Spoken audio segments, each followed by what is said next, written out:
Hi అండి. నమస్తే. తెలుగు నవలా శ్రోతలకు లక్ష్మి కథల ప్రపంచానికి స్వాగతం. ఎం వెంకటేశ్వరరావు గారు రచించిన అన్యోన్యం అనే చక్కని కథను వినేద్దామండి.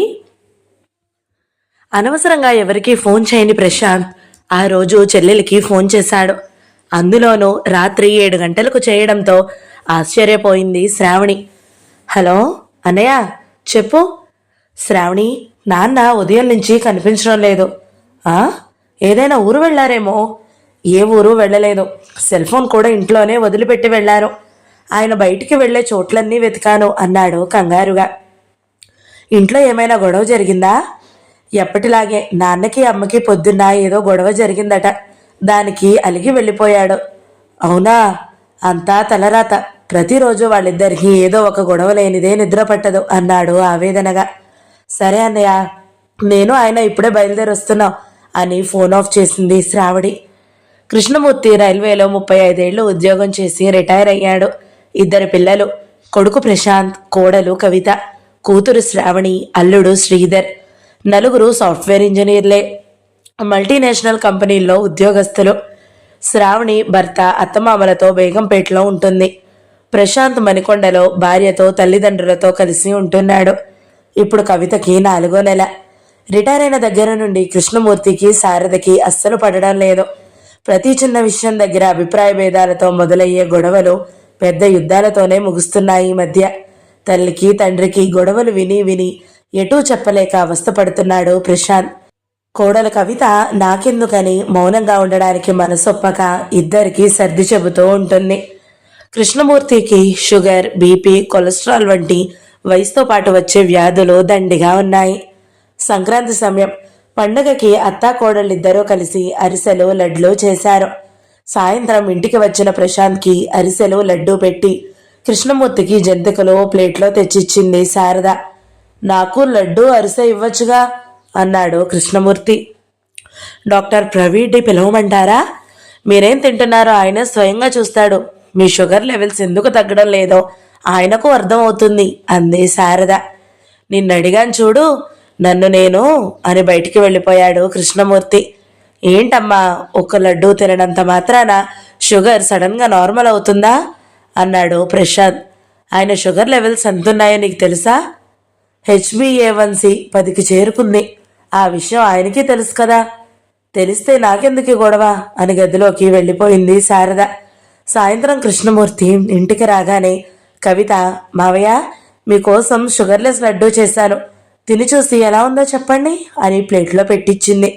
థ్యాంక్స్ రా తల్లి, నువ్వు ఒక్కదానివే నన్ను అర్థం చేసుకున్నావు అన్నాడు కృష్ణమూర్తి. ఇలాంటి సంఘటనలు తరచూ ఇంట్లో జరుగుతూనే ఉంటాయి.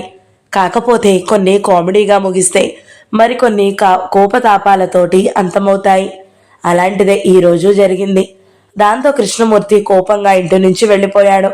సాయంత్రం ఇంటికి వచ్చిన ప్రశాంత్ విషయం తెలుసుకుని వెంటనే తండ్రి వెళ్లే ప్రదేశాలన్నీ వెతికి వచ్చాడు. ఎక్కడా కనిపించకపోయేసరికి శ్రావణికి ఫోన్ చేశాడు. శారద నిశ్చింతగా టీవీ సీరియల్ చూస్తుంది. ప్రశాంత్, కవిత మొహాల్లో కృష్ణమూర్తి ఇంకా ఇంటికి రాలేదన్న ఆందోళన. టీవీ చూస్తున్న తల్లిని చూడగానే శ్రావణికి చిరాకేసింది. అమ్మా, నాన్న ఇంటికి రాలేదని మేమంతా కంగారు పడుతుంటే నువ్వేంటి కూల్గా టీవీ చూస్తున్నావు? కొంచెం కూడా బాధ్యత బాధ లేకుండా అని టీపాయ్ మీదున్న రిమోట్ తీసుకుని టీవీ ఆఫ్ చేసింది. శారద లేచి, ఎందుకే అంత గాబరా పడుతున్నావు? ఆయనేం చిన్నపిల్లాడు కాదుగా తప్పిపోవడానికి. ఇంటికి రాక ఎక్కడికి పోతాడు అంది. ఏం మాట్లాడుతున్నావమ్మా? నువ్వు మాట్లాడేది కొంచెమైనా బాగుందా? ఆయన్ని ఎవ్వరూ వెళ్ళమనలేదు. వెళ్ళినవాడు తిరిగి రాక ఏం చేస్తాడు? ఏంటో నీ ప్రవర్తన విచిత్రంగా ఉంది అంది శ్రావణి విసుగ్గా. ఏం చేయమంటావు? ప్రతిదానికి అలుగుతూ గొడవ పడుతూ ఇంటి నుంచి వెళ్తుంటే రోజు ఆయన కోసం ఏడవమంటావా? ఊరంతా తిరగమంటావా అంది శారద ఆవేశంగా. ఆపమ్మా, అయినా నాన్న ఇంట్లో నుంచి వెళ్లేంతగా గొడవలు ఎందుకు వస్తాయి మీ మధ్య? ఒకటా రెండా? ఎన్నని చెప్పమంటావు? ఆయన దానికి కారిదానికి కోపం తెచ్చుకుని రాద్ధాంతం చేస్తుంటే అదే జీవితం అయిపోయింది అంటుంటే ఉదయం జరిగిన సంఘటన గుర్తొచ్చింది శారదకు. పొద్దున్న ప్రశాంత్ ఆఫీస్కు తయారవుతుంటే కవిత దోశలు వేయడానికి కిచెన్లోకి వెళ్ళింది. కవిత, నేతి దోశలయ్యి అన్నాడు ప్రశాంత్. కృష్ణమూర్తి వాకింగ్కి వెళ్ళొచ్చి స్నానం చేసి టిఫిన్ కోసం కొడుకుతో పాటు కూర్చున్నాడు. శారద కిచెన్లోకి వెళ్ళి ఆయన కోసం నూనె లేకుండా దోశలు వేసి తెచ్చింది. శారద, నాకు నోతి దోశలు వేస్తావా? రోజు చప్పిడి తిండి తిని తిని విసుగొస్తుంది అన్నాడు. ఆయన మాటలను పట్టించుకోనట్టు లోపలికి వెళ్ళబోతుంటే, నీకే చెప్పేది, నేను చెప్పేది వినిపించుకోకుండా వెళ్తావేంటి? రోజు ఈ చప్పిడి తిండి నేను తినను అన్నాడు కోపంగా. మీకు ఈ దోశలు వద్దా? అయితే నాకు పని తప్పింది. వీటిని నేను తింటానండి. మోకాళ్ళు నొప్పులతో నిలబడి చేసుకునే పని తప్పించారు అంది శారద నవ్వుతో. అంతే. కృష్ణమూర్తి కోపం ఆకాశం వైపు చూసింది. ఆవేశంతో ఊగిపోతూ, తిను, బాగా తిను, నీలాంటి జడలే ఈ ఎండిపోయిన చప్పిడి తిండి తినేది అంటూ కోపంగా లేవబోతుంటే, మావయ్య కూర్చోండి, ఎందుకంత ఆవేశం? నేను మీకు దోశలు వేస్తాను, ముందు కూర్చోండి అంది కవిత. ఇంట్లో నువ్వు ఒక్కతివే తల్లి నన్ను అర్థం చేసుకున్నది అన్నాడు కూర్చొని. కవిత లోపలికి వెళ్ళి దోశ వేసి అందులో ప్రశాంత్ లంచ్ బాక్స్ కోసం చేసిన కూర పెట్టి మసాలా దోశ తెచ్చి ఇచ్చింది మామగారికి. మసాలా దోశ చూడగానే కృష్ణమూర్తి కోడల వైపు మెచ్చుకోలుగా చూసి రుచిగా ఉన్న దోశను ఆస్వాదిస్తూ తృప్తిగా తిని లేచి తన గదిలోకి వెళ్ళి న్యూస్ పేపర్ చదవసాగాడు. అత్తా కోడళ్ళు కలిసి తింటుంటే, కవిత, ఏంటి మీ మామగారికి ఏకంగా మసాలా దోశ తెచ్చిచ్చావు? నేను వద్దంటుంటే నువ్వు తెచ్చినవడం ఏమైనా బాగుందా అంది శారద. అత్తయ్య, నేను నూనె లేని దోశలే వేసి ప్రశాంత్ కోసం చేసిన మిక్స్డ్ వెజిటేబుల్ కూర అందులో పెట్టి మసాలా దోశ అని చెప్పాను. కవిత వైపు ఆశ్చర్యంగా చూసి, ఈ సూక్ష్మం నాకు తెలియట్లేదే అనుకుంది శారద. మధ్యాహ్నం భోజనాలైన తరువాత కవిత గదిలోకి వెళ్ళి పడుకుంది. కృష్ణమూర్తి, శారద హాల్లో కూర్చుని టీవీ చూస్తున్నారు. ఉన్నట్టుండి టీవీ వాల్యూమ్ తగ్గించి, శారదా, నీకంటే ముందు నేను పోతే ఏం చేస్తావు అన్నాడు. నాకేంటండి, మీరుండరనే బాధ తప్ప నెల నెలా మీ పెన్షన్ డబ్బులు వస్తాయి. ఊళ్ళోనే కూతురు అల్లుడు ఉన్నారు. కొడుకు కోడలు కళ్ళ ముందే ఇంట్లోనే ఉన్నారు. మనవడో మనవరాలో రాబోతుంది, ఇంకెందుకు దిగులు అంది భర్తని ఉడికిద్దామని.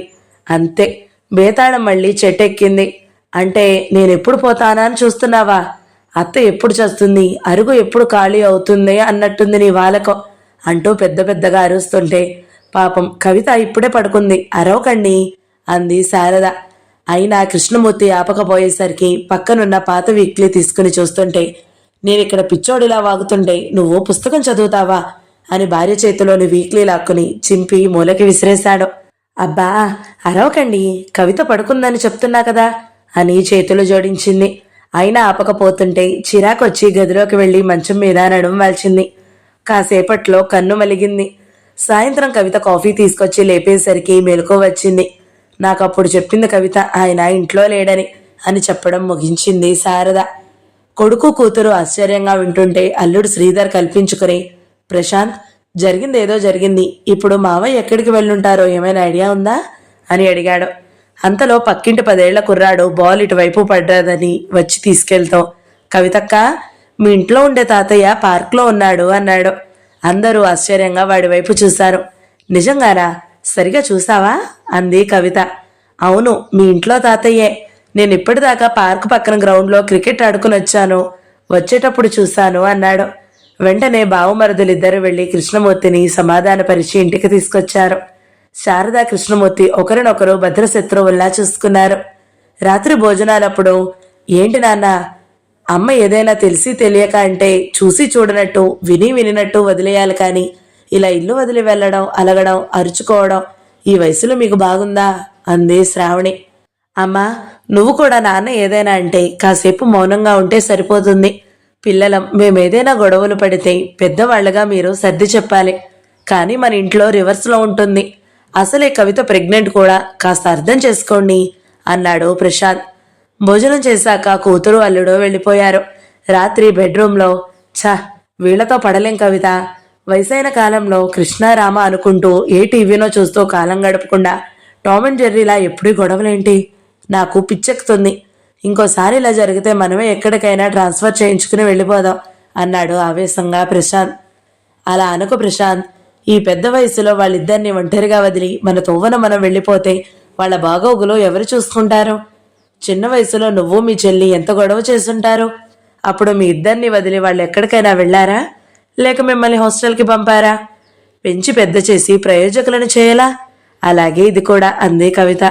ప్రశాంత్ బదులివ్వలేదు. ఇప్పుడేమంటావు? వాళ్ళిద్దరూ గొడవ పడకుండా ఉండాలి, అంతే కదా? అది ఇకపై నేను చూసుకుంటాను. మనసు పాడు చేసుకోకుండా నెమ్మదిగా నిద్రపో అంది అనునయంగా భర్తతో కవిత. మర్నాడు ఉదయం ఎప్పట్లాగే ఎవరి పనుల్లో వారు నిమగ్నమయ్యారు. ప్రశాంత్ టిఫిన్ తిని ఆఫీస్కి వెళ్ళాడు. కొడుకుతో పాటే బ్రేక్ఫాస్ట్ తిని కృష్ణమూర్తి బయటకు వెళ్ళాడు. కవిత శారద కలిసి టిఫిన్ తింటుంటే, అత్తయ్య, మార్కెట్ వరకు వెళ్ళొద్దాం రండి. మధ్యాహ్నం భోజనానికి ప్రశాంత్ ఇంటికి వస్తానన్నాడు. బిర్యానీ చేయమన్నాడు అంది కవిత. ఇవాళేంటి కొత్తగా నన్ను రమ్మంటున్నావు? ఈయన గాని ప్రశాంత్ గాని ఇంటికి కావాల్సినవన్నీ సూపర్ మార్కెట్కి వెళ్ళి తెచ్చేవాళ్ళు కదా. ఇంట్లో ఉంటే అదోలా ఉంది. ప్రెగ్నెంట్ని కదా, కాస్త రిలీఫ్గా ఉంటుందని. ఒంటరిగా వెళ్ళడం ఎందుకని తోడుకి మిమ్మల్ని పిలిచాను అంది. ఇద్దరూ సూపర్ మార్కెట్కి వచ్చారు. అక్కడ మనకు కావలసిన వస్తువులు ఎలా ఎంపిక చేసుకోవాలి, ఎక్స్పైరీ డేట్ ఎలా చూడాలి, కార్డు ఎలా ఉపయోగించాలి, గూగుల్ పే ద్వారా ఎలా డబ్బు చెల్లించాలో వివరంగా అత్తగారికి నేర్పించింది. వచ్చేటప్పుడు తోవలో ఉన్న లైబ్రరీకి తీసుకొచ్చింది కవిత. అక్కడ డబ్బు కట్టి శారదని సభ్యురాల్ని చేసింది. అక్కడ ప్రముఖ రచయిత్రుల పుస్తకాలు అనేక ఉన్నాయి. శారదకి ఆ పుస్తకాలు చూడడంతో ప్రాణం లేచి వచ్చినట్లు అనిపించింది. పెళ్లి కాకముందు ఎన్నెన్ని పుస్తకాలు చదివేదాన్నో తెలుసా అంది. మీరు పుస్తకాలు చదువుతారా అత్తయ్య? చదువుతారా అంటావేంటి? ఒకప్పుడు చిన్న పేపర్ ముక్క కనిపించినా వదిలేదాన్ని కాదు. కథలు నవలలు చదువుతుంటే ఆకలి కూడా తెలిసేది కాదు. ఆ కాలంలో ఇప్పట్లా సెల్ ఫోన్లో, ఇంటర్నెట్లో, యూట్యూబ్లో లేవు కదా. నాకు కాలక్షేపమే పుస్తకాలు చదవడం. ఆ రోజులే వేరు. మరి ఇంకేంటి, రోజు ఇక్కడికి రండి, మీకు ఇష్టమైన పుస్తకాలు తెచ్చుకుని చదవండి. ఖచ్చితంగా కవిత అని తన అభిమాన రచయిత్రి కథల పుస్తకాలు, నవలలు తీసుకుంది. ఇవాళ వంట నేను చేస్తాను, ఇంటికి వెళ్ళాక వీటిని చదువుకోండి అంది కవిత. ఇద్దరు ఇంటికి వచ్చారు. శారద తన గదిలోకి వెళ్ళి నవల చదవడం మొదలుపెట్టింది. 10 నిమిషాలు విశ్రాంతి తీసుకుని కిచెన్లోకి వెళ్ళింది కవిత. ఆ సమయంలో అటు వచ్చిన మామగారిని చూసి, మావయ్య, మీరు వంట బాగా చేస్తారని ప్రశాంత్ చెప్పాడు, నిజమేనా అంది. ఏదో తమాషాకి చెప్పుంటాడు. బ్యాచులర్గా ఉన్నప్పటి కదా అది. పెళ్ళయ్యాక శారద నాతో టీ కూడా ఈనాడు పెట్టించలేదు అన్నాడు. అయితే ఇవాళ వంట మీరే చెయ్యాలి. అయ్యో, నేను వంట చేస్తే ఎవరు తింటారమ్మా? భయపడకండి మావయ్య, మీకు వంట చేయడం నేను నేర్పిస్తాను. నేను ఎలా చెప్తానో మీరు అలాగే చేయండి చాలు. నీ నమ్మకం ఏమిటో, నేనెందుకు కాదనాలి అన్నాడు. గదిలో నుంచి బయటికి రాకుండా నవలలో లీనమైపోయింది శారద. మధ్యాహ్నం భోజనానికి ఇంటికి వచ్చిన ప్రశాంత్తో పాటు అత్తగారికి, మామగారికి భోజనం వడ్డించింది కవిత. ఇవాళ స్పెషల్గా ఉందే బిర్యానీ అంటూ తల్లి కొడుకులు ఆస్వాదించుకుంటూ తిన్నారు, ఏమీ మాట్లాడకుండా. చేసింది ఎవరో చెప్పకుండా. థ్యాంక్స్ అత్తయ్య అంది కవిత. మరుసటి రోజు శారదను బ్యాంకు తీసుకుని వెళ్ళింది కవిత. బ్యాంకులో డబ్బు ఎలా డిపాజిట్ చేయాలో, ఎలా తీసుకోవాలో, ఏటీఎంలో డబ్బు ఎలా డ్రా చేయాలో నేర్పించింది. అలాగే మామగారికి యూట్యూబ్లో చూస్తూ వంటలు ఎలా చేయాలో చెప్పింది. ఇప్పుడు బ్యాంక్ పనులు, కూరలు తేవడం, సూపర్ మార్కెట్లో సరుకులు తేవడం మొదలు ఆన్లైన్లో కరెంటు బిల్లు కట్టడం, గూగుల్ పే ద్వారా డబ్బు చెల్లించడం, అంతటితో ఆగకుండా ఆన్లైన్లో ఆర్డర్ చేయడం, కావలసిన వస్తువులు ఇంటికే తెప్పించుకోవడం వరకు శారదే చూస్తుంది. కవిత సూచనలతో ఇంట్లో రుచిగా వంట చేయడం పూర్తిగా నేర్చుకున్నాడు కృష్ణమూర్తి. ఆ రోజు పెరిగిన డిఏ ఆరియన్స్ పెన్షన్లో రాకపోవడంతో కృష్ణమూర్తి, కవిత, నేను రైలు నిలయం వరకు వెళ్ళొస్తానమ్మా అని బయలుదేరిపోతుంటే అది విని శారద వేగంగా గదిలో నుంచి వచ్చి, మీ డిఏ ఆరియన్స్ పెన్షనర్లకి రేపు వస్తారట అంది. 15 రోజుల తర్వాత మాటలు కలిపిన శారద వైపు ఆశ్చర్యంగా చూసి, నీకెలా తెలుసు అన్నాడు. నిన్న సూపర్ మార్కెట్లో మీ కొలీగ్ రాజారావు గారు కనిపించి చెప్పారు అంది దగ్గుతూ. అప్పుడు కిచెన్ నుండి కవిత, మావయ్య, ఇప్పుడు బయట పనులన్నీ అత్తయ్యే చూస్తున్నారు. ప్రతిరోజు లైబ్రరీకి వెళ్ళి కథల పుస్తకాలు, నవలలు తెచ్చుకుని చదువుతున్నారు. అంతేకాదు, ట్యాబ్లో తనకి నచ్చిన పుస్తకాలు ఆన్లైన్లో కొనవడం, చదవడం కూడా అంది. అలాగా, వెరీ గుడ్ అని కిచెన్లోకి వెళ్ళి మిరియాల కషాయం కాచి శారదకి ఇచ్చి, రాత్రంతా దగ్గుతూనే ఉన్నావు, జలుబు కూడా ఉన్నట్టుంది అన్నాడు.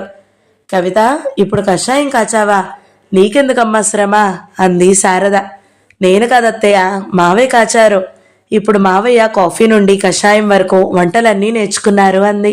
ఈసారి ఆశ్చర్యపోవడం శారద వంతయింది. అవునా, ఈయనకి టీ పెట్టడం కూడా రాదే అంది కృష్ణమూర్తిని చూస్తూ. అంతా కవిత కోచింగ్ అన్నాడు. సరిగ్గా అప్పుడే వచ్చిన శ్రావణి అది విని, నిజమా నాన్న అంది సంతోషంగా. కవిత వైపు తిరిగి, నిన్న అన్నయ్యకి ఫోన్ చేస్తే నిన్ను నాన్ స్టాప్గా పొగడ్తలతో ముంచెత్తాడు. ఇప్పుడు ఇంట్లో అమ్మా నాన్న మధ్య తగాదాలేమీ లేవని చెప్పాడు. ఏం మాయ చేశావు వదినా అంది శ్రావణి. నేనేం చేయలేదు శ్రావణి, మీకందరికీ మావయ్య అత్తయ్య గొడవ పడడం తగులాడుకోవడమే మాత్రమే తెలుసు. కానీ నాకు వాళ్ళిద్దరి మధ్య ఉన్న అన్యోన్యత గురించి కూడా తెలుసు. అన్యోన్యత? మా అమ్మ నాన్న అలా ఉండడం మేమెప్పుడూ చూడలేదే అన్నారు అన్నా చెల్లెళ్ళు. ఐ లవ్ యూ అని 10 సార్లు చెప్తేనే అన్యోన్యత? కానే కాదు. తనకి ఇష్టం వచ్చింది తిననివ్వడం లేదని మావయ్య గారికి కోపం. ఆయన షుగర్ బీపీ మనిషి. ఇష్టం వచ్చినట్లు తింటే ఆయన ఆరోగ్యం ఏమవుతుందోనని అత్తయ్యకి భయం. అంటే మావయ్య గారంటే అత్తయ్యకి ఎంత ఇష్టమో చూడండి. అది ఎలా వ్యక్తపరచాలో ఆమెకు తెలియడం లేదు. ఇక మావయ్య గారికేమో అత్తయ్యకి బయట ప్రపంచం గురించి తెలియదనే అపోహ. ఒకవేళ తను ముందుగా పోతే అప్పుడు ఏం చేస్తుందో అనే భయం. అదే విషయాన్ని అత్తయ్యని అడిగారు. ఆమె సరదాగా చెప్పిన జవాబును ఆయన సీరియస్గా తీసుకున్నారు. అందుకే ఇల్లు వదిలి వెళ్లారు. నేను అత్తయ్యతో నిజంగానే మావయ్య మీకంటే ముందుగా పోతే మీకేం బాధ ఉండదా? ఆయన ఇల్లు వదిలి వెళ్తే ఏం తిన్నారో ఎక్కడున్నారో అని బాధ వేయడం లేదా అని అడిగాను. అందుకు అత్తయ్య, ఆయన నన్ను వదిలి ఎక్కడికి వెళ్ళలేరు కవిత. నాతో గొడవ పడందే ఆయనకి పొద్దుపోదు. నాతో మాట్లాడకుండా ఉన్న సందర్భాలు ఉన్నాయి, కానీ నన్ను చూడకుండా ఏనాడు ఉండలేదు. చీకటి పడేలోగా ఎలాగో వస్తారు. నిద్రపోయే ముందు నా మొహం చూస్తేనే ఆయనకు నిద్ర పడుతుంది. పొద్దున్న లేచాక నా మొహం చూశాకే బయటకు వస్తారు. ఆయన సంగతి నాకు బాగా తెలుసు. ఖచ్చితంగా వస్తారు చూడు. అయినా ప్రెగ్నెంట్వి, నువ్వు వీటి గురించి ఎక్కువ ఆలోచించుకో అన్నారు. అప్పుడు అర్థమైంది వీళ్ళిద్దరి మధ్య ఉన్న బలమైన ప్రేమ. ఇంత అన్యోన్యంగా ఉన్న వీళ్ళ మధ్య ఎందుకు గొడవలు వస్తున్నాయని ఆలోచించాను. అప్పుడు నాకు అర్థమైంది ఏమిటంటే 36 ఏళ్ల పాటు మావయ్య ఉద్యోగంలో పగలంతా గడిపి వచ్చేవారు.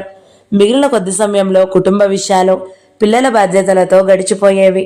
పెళ్ళైన దగ్గర నుంచి ఇల్లు వంట తప్ప మరో లోకం తెలీదు అత్తయ్య గారికి.